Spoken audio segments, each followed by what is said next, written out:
Xo'p, mana hozir olyapti. Mana bu o'sha siz kelayotganingizda aytgandingizki, aravachada qiynalmaymanmi, qori bolam. Nima deysiz deb bir maslahat so'ragandingiz. Mana hammasiga o'zingiz guvoh bo'lyapsiz. Endi shu holatga siz o'zingiz nima deysiz? Mana kalaskada yuribsiz, aravachada. Mana farzandlaringiz juda ajrlarga ega bo'lib sizga olib yuribdi.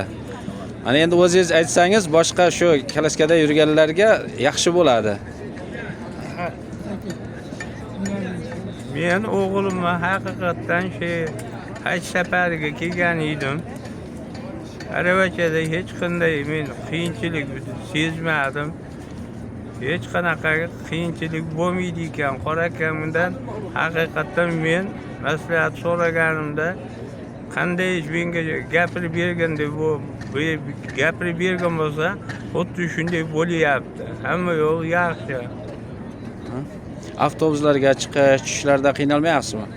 Avtobusga chiqishda, mehmonxonaga kirishda, oziq-ovqat ovqatlangan chiqqanda hech qanday qiyinchilik men sezmadim. Samolyotda qanday bo'ldi samolyotda? Samolyotda eng osoni samolyotda bo'ldi. Hech qanday men samolyotda qiyinchilik ko'rmadim. Liftlarda o'zi olib chiqib, samolyotda bo'ldi.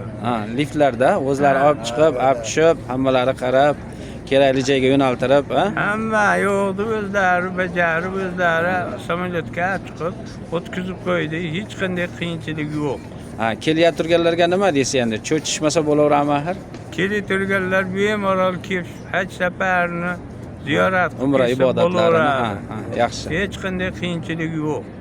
Mana buvamlar, hamma hoji buvamlar hammasidan Xudo rozi bo'lsin. Mana buvamni ham olib yuribmiz, duolarini olib, xizmatlarini qilib, Alloh qabul qilsin, Xudo rozi bo'lsin hoji buvamizdan ham. Endi bizdan ham so'raydi-da, u yerga borganimizda shu aravachadamiz, bolam qiynalmaymizmi, nima deysiz deb aksar mo'ysaflar so'raydi. Shunga buni ham bitta syomka qilyapmizki, shu kelaturganlar hech ikkilanmasdan Xudo xolasa, Xudoga tavakkul qilib chiqib kelsalar, inshaalloh qiynalishmaydi. Mana mo'ysaflarimiz, Alloh rozi bo'lsin, dunyo turguncha tursin, iymonlari basalomat bo'lsin, nuri iymonga boy qilsin, shirin hayot nasib etsin Alloh.